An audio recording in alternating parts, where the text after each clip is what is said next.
Hi guys! Welcome back to my YouTube channel. It's me again, Dante Cato. Ayan, so samahan niyo ako magpunta doon sa gitna ng gubat kasi may kukunin tayo. May na-imagine ako na gusto kong kunin yung yung prutas, yung wild fruits na pwede natin kainin. So tingnan natin kung may bunga siya. Pero kung wala siyang bunga, uwi na lang tayo. Halika kayo, samahan niyo ako, dali. So magdala na lang muna tayo ng ito.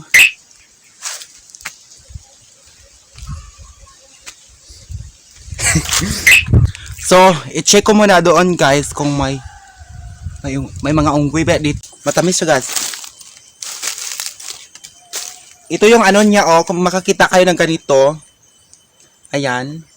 Kung makakita kayo ng ganyan, pwede niyo yang kunin. Kung halimbawa na sa bundok ka tapos wala kang idea kung ano ang makakain dito sa bundok kasi wala kang alam